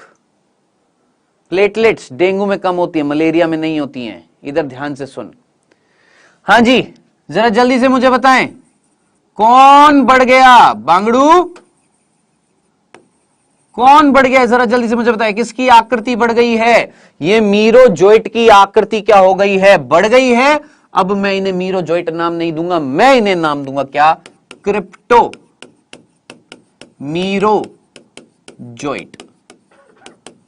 क्या नाम दूंगा? Crypto merozoite. बताएं, ये सिंपल सी बात समझ में आ गई। ये क्रिप्टो मीरोजोइट कहां पर है बेटा जी? यहां पर दिखाई दे रहा है, बहुत अच्छे। ये क्रिप्टो मीरोजोइट जो मीरोजोइट से बनाए गए हैं, मैंने बोला था मैं अवस्थाओं को सफेद उसमें लिखूंगा, मैं भूल गया, रुक जाइए, सफेद उससे लिखता हूं ताकि याद रहे कि अवस्थाएं जो हैं वो सफेद रंग से लिखी गई हैं। कौन? मीरोजोइट जो था वो अब बदल जाएगा किसमें? क्रिप्टो मीरोजोइट में। बताएं, ये सिंपल सा समझ में आ गया है? कोई कंफ्यूजन तो नहीं था? बहुत अच्छे, वेल डन, बहुत अच्छे। ठीक है, आरबीसी के अंदर हीमोग्लोबिन में ग्लोबिन प्रोटीन खा लिया किसने? मीरोजोइट ने। खाना खाने से ऊर्जा मिलेगी, वृद्धि करेगा, क्या कहलाएगा? क्रिप्टो मीरोजोइट कहलाएगा। जरा सोचिए कितनी अवस्थाएं हो गई हैं, सोचिए। स्पोरोजोइट, शाइजोंट, मीरोजोइट, क्रिप्टोमीरोजोइट, 4 अवस्थाएं हो चुकी हैं। कितनी अवस्थाएं? 4 अवस्थाएं हो चुकी हैं। अब आगे क्या होएगा? अब आगे पढ़ने से पहले जरा ध्यान से सुनना। ये क्रिप्टोमीरोजोइट, ध्यान से सुनना, इसको मैं अगले पेज पर दिखा रहा हूं, ध्यान से सुनना। ये इसकी कोई जरूरत नहीं है, देखिएगा। ये था बेटा जी, मान लेते हैं हमारा आरबीसी थी।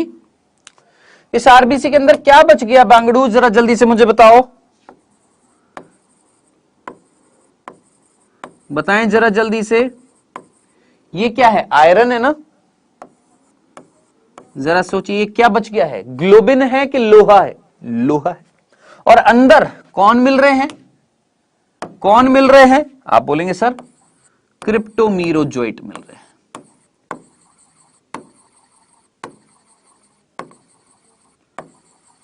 कौन मिल रहे हैं? क्रिप्टोमीरोजोइट मिल रहे हैं। ठीक है, अब ये क्रिप्टोमीरोजोइट क्या करेंगे? ये क्रिप्टोमीरोजोइट, अरे अलग पेन लेना है भाई।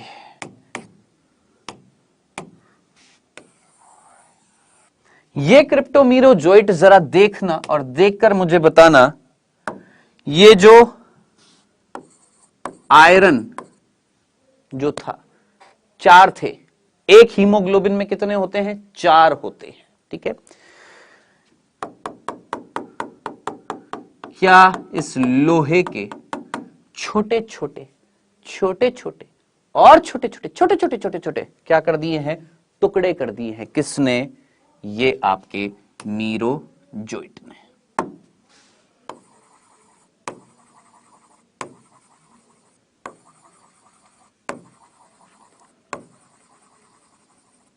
ठीक है, अंताक्षरी खेल रहे थे, यहां पर अंताक्षरी खेल रहे थे। कौन? ये आपके कौन? क्रिप्टोमीरोजोइट। बोले खाली बैठे क्या करे, करना है कुछ काम, चलो एक काम करते हैं, तोड़ देते हैं इस आयरन को छोटे छोटे टुकड़ों में। बस सीधी सी बात है, सीधी सी बात है। क्या कर दिया? इस आयरन के, लोहा जो था, इसके छोटे छोटे क्या कर दिए हैं? टुकड़े कर दिए। ठीक है, अब ये जो छोटे छोटे टुकड़े थे किसके? लोहे के, इनको बोलते हैं, ये जो कण पैदा हुए हैं लोहे के, इनको बोला जाता है हीमोजोइन। क्या नाम दिया बच्चों? हीमोजोइन। अभी रुक जाओ, अभी बहुविखंडन कराएंगे। बताएं, ये चीज समझ में आ गई है? चलें आगे। क्या कर दिया है? हीमोजोइन बना दिया है। सिंपल। चलें आगे। अब आगे ध्यान से सुनना, क्या होगा? ये आरबीसी फटेगी क्योंकि इनकी संख्या बढ़ती जा रही है।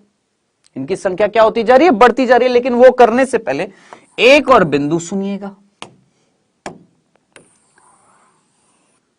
इतना तो आप सभी को पता होना चाहिए। देखिए, हम जनन चैप्टर पूरा पढ़ चुके हैं, हम अनुवांशिकी पढ़ चुके हैं। द्विगुणित कोशिका जो होती है, ध्यान से देखना, द्विगुणित कोशिका जो होती है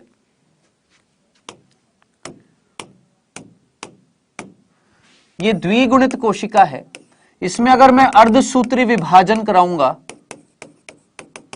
तो यहां पर अगुणित कोशिका बनेगी या नहीं बनेगी? ये तो बहुत सिंपल सी चीज है, समझ में आता है ना बेटा जी आपको?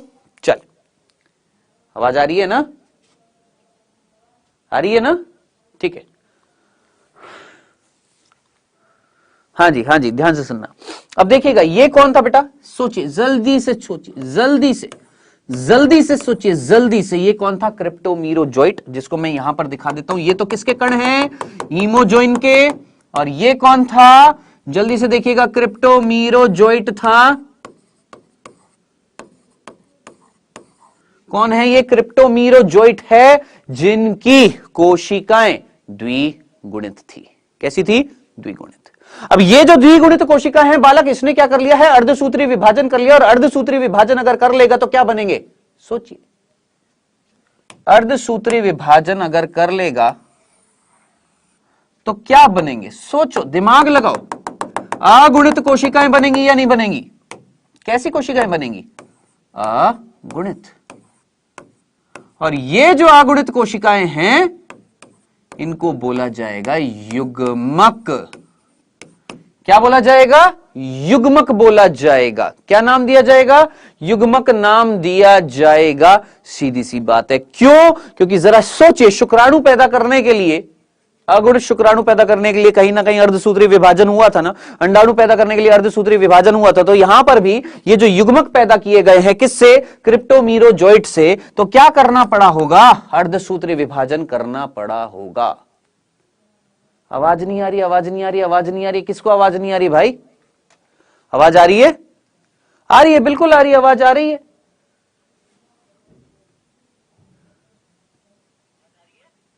बिल्कुल आ रही है। चलिए आइए ध्यान से सुनिएगा। हाँ जी, हाँ जी, बिल्कुल आ रही है स्नेहा। आपके पास नहीं आ रही होगी, कोई फोन में खराबी होगी। देखो बेटा, लड़ी लगा दिया भैया आप लोगों ने तो। हाँ जी, तो युग्मक पैदा कर दिए किसने बेटा जी? इस क्रिप्टोमीरोजोइट ने युग्मक पैदा कर दिए हैं अर्धसूत्री विभाजन से। सीधा सीधा सीधा सीधा सीधा, ठीक है। और ये कौन है? सोचिए, ये कौन है? ये कौन है? ये था हीमोजोइन। अब क्या होएगा देखिएगा, युग्मक बढ़ते जा रहे हैं, बढ़ते जा रहे हैं, बढ़ते जा रहे हैं, इतने बढ़ते जाएंगे, इतने बढ़ते जाएंगे, फाड़ देंगे किसको? इस आरबीसी को। फोड़ दिया। किसको फोड़ दिया? आरबीसी को फोड़ दिया। और बाहर रक्त में आ गए हैं क्या? युग्मक। कौन आ गए हैं? युग्मक। और जब आरबीसी फट जाएगी, आरबीसी फट जाएगी, तो ये सोचिए, ये कण क्या थे? ये कौन से कण थे? ये हीमोजोइन। ये हीमोजोइन ये जाएंगे हमारी मांसपेशियों को, हमारी मांसपेशियों को संक्रामित करेंगे या प्रभावित करेंगे। और आप इतना तो समझ में आता है कि मांसपेशियां जो होती हैं, क्या ये मांसपेशियां संकुचन शिथिलन करती हैं या नहीं करती हैं? करती हैं। ये मेरी मांसपेशी का कार्य क्या है? संकुचन शिथिलन। ये मेरे नियंत्रण में ना, अगर मेरे नियंत्रण में नहीं होएगा, अपने आप होएगा, तो कपकपी छूटेगी या नहीं छूटेगी? सोचिए, कपकपी नाम सुना है ना? तो याद रखना। हाँ मुझे पता है 9:20 हो गए हैं, आप लोगों ने नहीं पढ़ना क्या भाई? मैं थक जाऊंगा, लेकिन तुम्हें बिल्कुल भी शर्म नहीं आएगी कि पढ़ लें थोड़ी देर।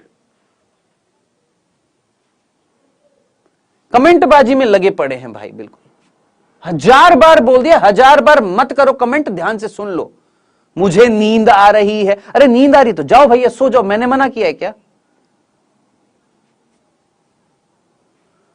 हाँ जी, मांसपेशियां क्या करती हैं? संकुचन शिथिलन का कार्य करती हैं। किसका कार्य करती हैं मांसपेशियां? संकुचन का, शिथिलन का। अगर मांसपेशियां अनियंत्रित रूप से कार्य करेगी, अनियंत्रित रूप से करेगी, तो क्या होएगी? शिवरिंग होएगी। क्या होएगी? कपकपी छूटेगी। तो याद रखना, ये हीमोजोइन मांसपेशियों को प्रभावित करते हैं, जिससे होता है क्या? कपकपी। क्या छूटती है? कपकपी छूटती है, शिवरिंग होती है। नीट का बहुत फेमस क्वेश्चन है, याद रखना, भूलना मत। क्या कि मलेरिया जब होता है तो हमें जो कपकपी छूटती है वो किसके कारण होती है? याद रखना, मलेरिया में जो शरीर में कपकपी आती है वो किसके कारण आती है? इन हीमोजोइन कण के कारण आती है। और ये हीमोजोइन कण जो है ये तोड़े गए थे या बनाए गए थे, किसको तोड़कर? लोहे को तोड़कर। किसने तोड़े थे? क्रिप्टोमीरोजोइट ने तोड़े थे। आया? वेरी गुड कैप्टन अमेरिका, बहुत अच्छे, बहुत अच्छे। क्लियर है ये वाली चीज? चलें आगे। अब जरा सोचिए, हीमोजोइन का कार्य खत्म, हमने देख लिया। हीमोजोइन ने क्या पैदा कर दी है? कपकपी। अब आप जरा सोचिए, हमारे रक्त में क्या भरे पड़े हैं? हमारे रक्त में क्या भरे पड़े हैं? युग्मक। क्या भरे पड़े हमारे रक्त में? युग्मक भरे पड़े। अब इन युग्मकों का क्या होएगा? ठीक है, तो बेटा जी मेरे ख्याल से टाइम हो गया कुछ ज्यादा, है ना? तो कोई बात नहीं, सुने। अब इसके बाद मुश्किल से मुश्किल 10 से 15 मिनट का टॉपिक रह गया है, तो कराऊं कि छोड़ दूं? छोड़ दिया जाए, पढ़ा दिया जाए? बोल तेरे साथ क्या सुलूक किया जाए? जल्दी से पढ़ा दूं? पक्का? चलो जल्दी से पढ़ाते हैं, फटाफट देखते हैं, एकदम फटाक से जल्दी से पढ़ते हैं, देखिएगा फटाफट। जरा सोचिए, हमारे रक्त में कौन है? युग्मक हैं। क्या है भैया? रक्त में युग्मक हैं। अब आगे क्या होने वाला है जरा जल्दी से देखिएगा। मेरे रक्त में क्या थे? युग्मक थे। किसके युग्मक थे? जरा जल्दी से मुझे बताएं, किसके युग्मक थे?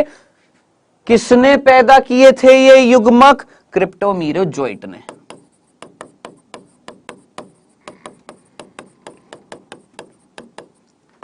किसने पैदा किए थे? क्रिप्टोमीरोजोइट ने ये पैदा किए थे क्या? युग्मक, है ना? है ना? अब जरा सोचिए, ये युग्मक किस में है? मेरे रक्त में है। किसके युग्मक हैं? जरा सोचिए। क्या मैं बोल सकता हूं प्लाज्मोडियम के हैं? सोचिए भाई, क्रिप्टोमीरोजोइट कौन है? एक अवस्था है। किसकी अवस्था है? जरा सोचिए, किसकी अवस्था है? प्लाज्मोडियम की। और ये जो युग्मक हैं ये किसके हैं? प्लाज्मोडियम के। अब जरा सोच समझकर मुझे बताएं, बस थोड़ा सा 5 मिनट का, जल्दी से मुझे बताएं, जल्दी से मुझे बताएं, जल्दी से मुझे बताएं, ये युग्मक हमारे रक्त में है। अब जरा सोचिए, मेरे अंदर ये युग्मक थे, मेरे को आकर वापस से काटा किसने? मादा एनाफिलीज ने। मादा एनाफिलीज ने क्या किया? काटा। अब काटेगी तो खून चूसेगी, काटेगी तो क्या करेगी? खून चूसेगी, और खून चूसेगी,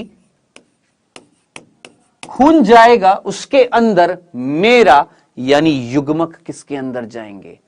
प्लाज्मोडियम के ये युग्मक किस में चले जाएंगे? मादा एनाफिलीज में युग्मक आ जाएंगे। कौन आ गए हैं? जरा जल्दी से मुझे बताएं, कौन आ गए हैं? फटाफट मुझे बताएं। युग्मक आ गए हैं किसमें? मादा एनाफिलीज में। कौन आ गए हैं? ये युग्मक आ गए हैं। अब ये क्या करेंगे? सीधी सी बात है, ये निषेचन करेंगे। और कहां करेंगे ये निषेचन? मादा एनाफिलीज, मादा एनाफिलीज मच्छर की आमाशय में। मादा एनाफिलीज मच्छर के आमाशय में क्या कर दिया है? निषेचन। जैसे हमारे अंदर निषेचन कहां पर होता है? एक स्त्री के फैलोपियन नलिका में होता है। यहां पर ये जो युग्मक आए हैं इनका निषेचन कहां होगा? आमाशय में। क्या बनेगी? जायगोट यानी युग्मनज। क्या बनेगा? युग्मनज। ये मान लेते हैं युग्मनज है, द्विगुणित होएगा। कौन होएगा? युग्मनज द्विगुणित होएगा। ठीक है ना? क्या युग्मनज बन गया? इस युग्मनज का नाम है, याद रखना, ऊकाइनीटी। वर्ड ध्यान से सुनना, युग्मनज का नाम क्या है? ऊकाइनीटी है। 2 मिनट रुक जाओ भैया, थोड़ा सा सब्र तुम भी रख लो भैया, मैं अगर पढ़ा रहा हूं तो, है ना? क्या नाम है? ऊकाइनीटी है, उस युग्मनज का नाम है जो यहां पर बन चुका है। अब इस युग्मनज का ऊपर क्या होएगा, ध्यान से सुनना, एक कवच चढ़ जाएगा और इस कवच को बोला जाएगा, याद रखना, ये जो संरचना है इसको बोला जाएगा ऊशिष्ट। याद रखना क्या नाम दिया जाएगा, ऊशिष्ट। तो जरा सोच समझकर मुझे बताएं ऊशिष्ट क्या था। आप बोलेंगे ऊशिष्ट एक कवच है जिसके अंदर युग्मनज है, युग्मनज का नाम क्या था, ऊकाइनीटी था, याद रखना। ठीक है, यहां तक चीज समझ में आ गया है। हाँ जी, मच्छर के आमाशय में होएगा ही क्या, निषेचन, निषेचन होने के बाद बनेगा युग्मनज, उसका नाम है ऊकाइनिटी, जो अपने चारों तरफ एक स्तर बना लेगा। ये संरचना आप क्या कहलाएगी, ऊशिष्ट कहलाएगी। 2 मिनट में खत्म हो जाएगा, जरा जल्दी से देखना, ध्यान से सुनना। ये है ऊशिष्ट द्विगुणित, जिसके ऊपर क्या थी, एक कवच थी, यानी युग्मनज है और युग्मनज के ऊपर एक कवच है। इस संरचना को हमने क्या नाम दिया है, ऊशिष्ट नाम दिया है।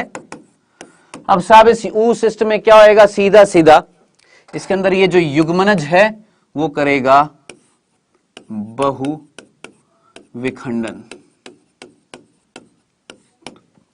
और बनाएगा संरचनाएं यहां पर, जो इस सिस्ट के अंदर है, इस दीवार के अंदर है। इन संरचनाओं को बोला जाता है स्पोरोजोइट। ठीक है, जब ये बहुत सारी बन जाएंगी स्पोरोजोइट। ठीक है, अब जरा सोचिए, इससे ये बनी है, ये बहुविखंडन क्या कहलाता है, स्पोरोगोनी। क्या कहलाता है बच्चों, स्पोरोगोनी कहलाता है, जिससे क्या बनते हैं, स्पोरोजोइट। ये स्पोरोजोइट किसके अंदर है बच्चों, ये इस ऊशिष्ट के अंदर थे। अब जब बहुत सारे बन जाएंगे, ये फट जाएगी, क्या निकल जाएंगे आपके, ये मुक्त हो जाएंगे, क्या, स्पोरोजोइट। और ये स्पोरोजोइट अमाशय से होते हुए किस में आ जाएंगे, लार ग्रंथि में। किस में आ गए हैं, लार ग्रंथि में। और लार ग्रंथि में अमाशय की दीवार से होते हुए लार ग्रंथि में आ जाएंगे कौन, ये स्पोरोजोइट। और ये स्पोरोजोइट चल होते हैं, चलायमान होते हैं, अमाशय की भित्ति से होते हुए लार ग्रंथि में जब ये आ जाएंगे, तो अब जरा सोचिए लार में क्या आ जाएगा। आप सीधा सीधा बोलेंगे सर लार में आ जाएगा क्या, स्पोरोजोइट। फिर ये स्पोरोजोइट वापस से उसी प्रक्रिया से क्या करेंगे, फिर इन्फेक्शन होएगा, फिर से ये प्रोसेस चलती रहेगी। लार में स्पोरोजोइट आएंगे, फिर हमारे रक्त से होते हुए यकृत में जाएंगे, क्या कहलाएंगे, शाइजोंट। खाना खाएंगे ग्लाइकोजन, बनेंगे मीरोजोइट। मीरोजोइट यकृत की कोशिका को तोड़कर रक्त में आएंगे, रक्त में हीमोग्लोबिन में ग्लोबिन खाएंगे, मीरोजोइट क्या कहलाएंगे, क्रिप्टोमीरोजोइट। क्रिप्टोमीरोजोइट आयरन को तोड़ देंगे, क्या बना देंगे, हीमोजोइन। हीमोजोइन क्या कराएंगे, शिवरिंग कराएंगे, कपकपी छोड़ेंगे, और ये क्रिप्टोमीरोजोइट युग्मक पैदा करेंगे इतने सारे कि आरबीसी फट जाएगी, हीमोजोइन बाहर निकल जाएगा, हमारे शरीर में फैल जाएगा, कपकपी होएगी, और ये युग्मक हमारे रक्त में होंगे। फिर वापस से मादा एनाफिलीज आएगी, वो मादा एनाफिलीज जब हमें आएगी, हमारे को काटेगी, तो काटने से उसके अंदर युग्मक चले जाएंगे जो निषेचन करेंगे। निषेचन करने से अमाशय में क्या हो जाएगा, युग्मनज बनेगा, ऊकाइनिटी बोला, उसके ऊपर चढ़ जाएगी एक भित्ति, क्या बोलेंगे, ऊशिष्ट। ये ऊशिष्ट के अंदर क्या होएगा भैया, सीधी सी बात है, इस ऊशिष्ट के अंदर होएगा बहुविखंडन, क्या बन जाएंगे, स्पोरोजोइट। ये स्पोरोजोइट अमाशय की भित्ति से होते हुए लार ग्रंथि में आ जाएंगे, और ये चक्र इसी तरीके से चलता रहेगा। मेरे ख्याल से एक ही बच्चा बच गया, सारे के सारे भाग लिए हैं। जल्दी से जिसको स्क्रीनशॉट लेना है, कृपया करके जल्दी से स्क्रीनशॉट लेना, फटाफट स्टार्ट करें। यहां से जल्दी से 30 सेकंड का भी समय दूंगा, ज्यादा से ज्यादा 5 सेकंड, फटाफट लीजिए।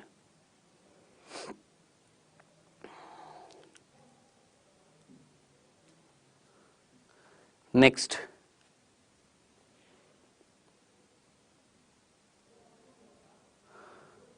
नेक्स्ट,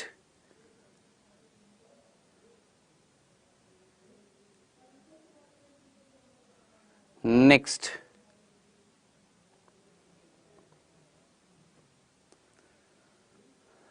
नेक्स्ट,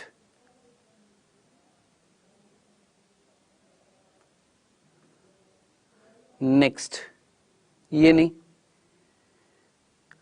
ये ले लीजिए, ठीक है।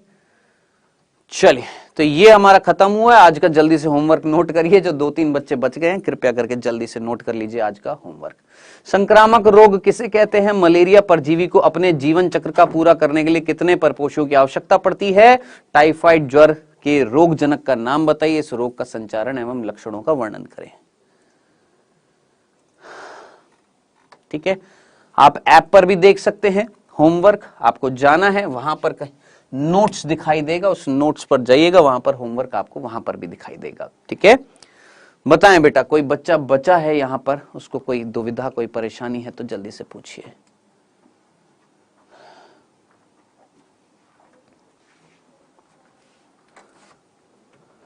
ये एक बार देखना पड़ेगा चेतना बेटा, कौन सा एंजाइम है जो तोड़ेगा।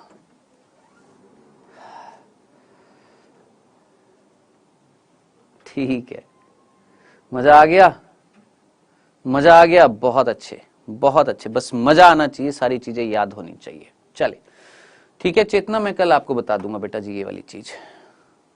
ठीक है बच्चे, ऑल क्लियर, वेल डन।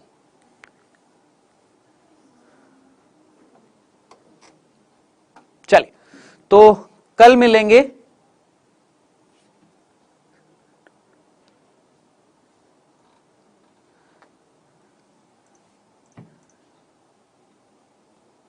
क्या पूछना है आपने बेटा?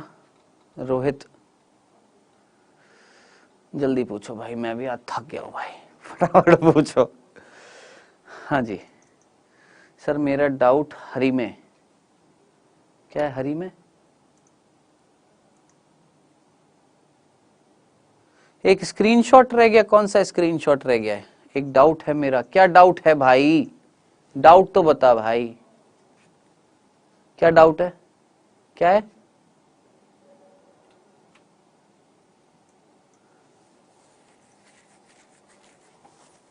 डाउट कहाँ है भैया? रोहित जयमन आपका कुछ दिखाई नहीं दे रहा है। चलो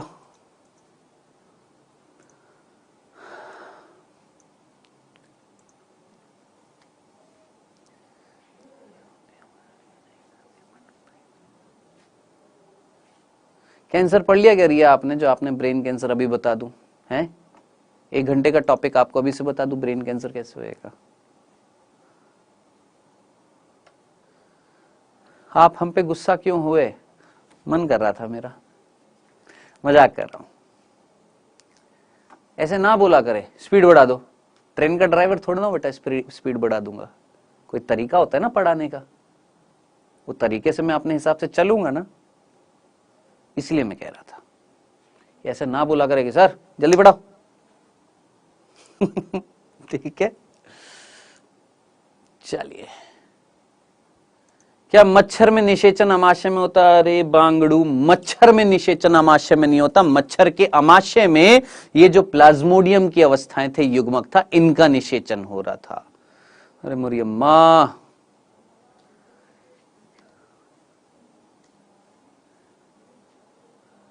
सर लीवर में WBC भी रहती हैं, उनको कुछ नहीं होगा क्या, बताइए सर।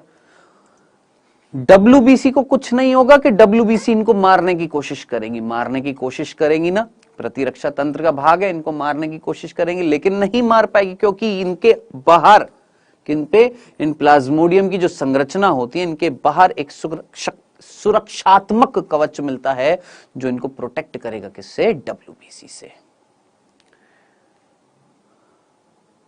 सर मीरोजोइट 2 बार आ गया अवस्था में। अरे बांगड़ू, क्या खाया है भाई तुमने आज?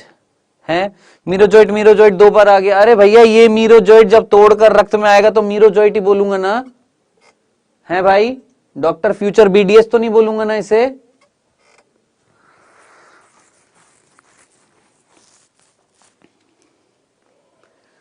सर हमको आस्क मी स्कूल में TMV क्या है प्लीज बता दो। TMV टोबैको मोजेक वायरस, तंबाकू मोजेक विषाणु है, याद रखना, ठीक है, जो तंबाकू के पेड़ों को प्रभावित करता है और उसकी पत्तियां जो होती है उनको संक्रामित करके उनकी पत्तियों को गोल गोल इस तरीके से घुमा देता है। चलिए चलिए ठीक है बेटा, मिलेंगे कल इसी समय पर। Okay then, tata, bye bye, take care, good night.